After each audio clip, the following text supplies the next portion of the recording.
Good morning, Fort Hill Presbyterian Church family. It is Tuesday, June 9th, and as you know, we are continuing with our series looking at the different fruits of the Spirit, with this week being dedicated to the fruit of gentleness.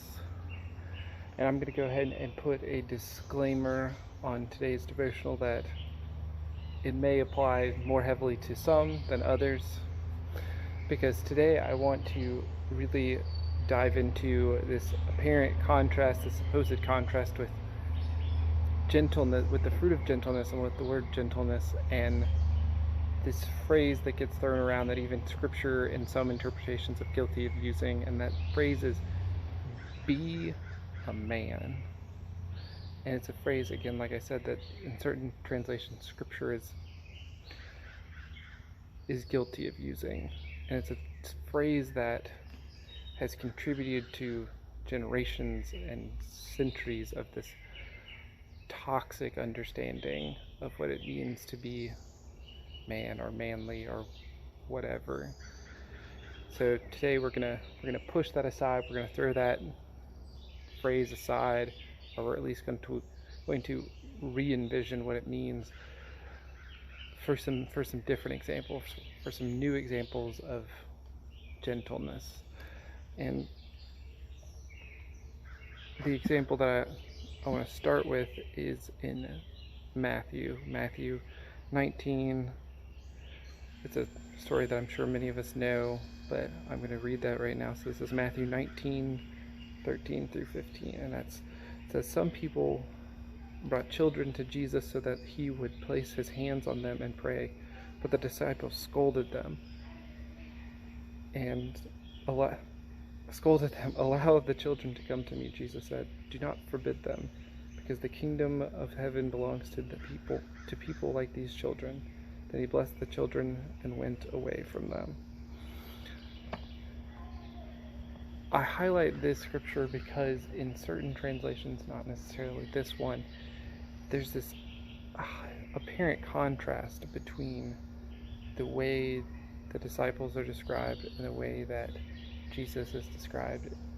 While the disciples a lot of times are described as stern, or in this one they scolded, a very strong word, while Jesus displays this level of welcome and this level of hospitality and this level of gentleness that is so apparent in the contrast. And I think that this is the type of narrative that should be looked to and can be seen as this example of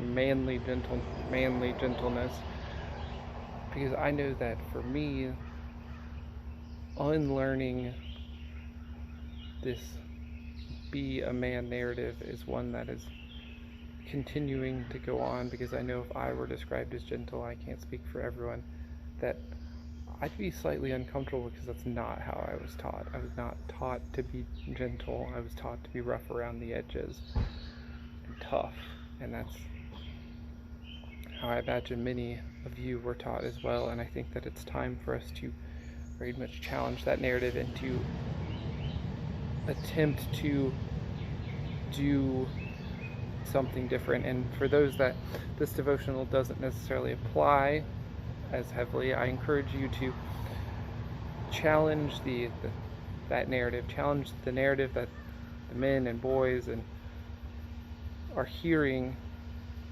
men and boys in your life are hearing, and encourage them to know that they can be gentle, they can be kind. It doesn't have to be this narrative that all of us have always heard.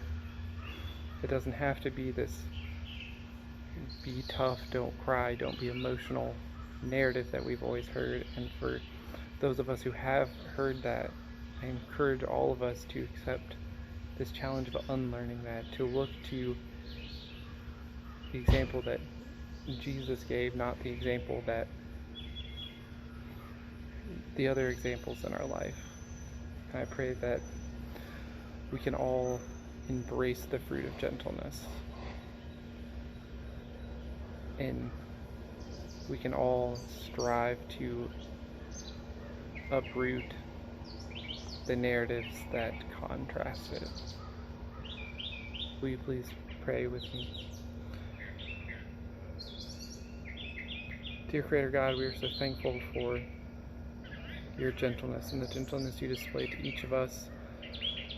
We are aware that so many times our narratives contrast and conflict with the things that you call us to do and call us to be, and we just pray that you help us to unlearn those and to have a spirit and heart like yours, one of love and compassion and gentleness. And we just pray this in your name. Amen.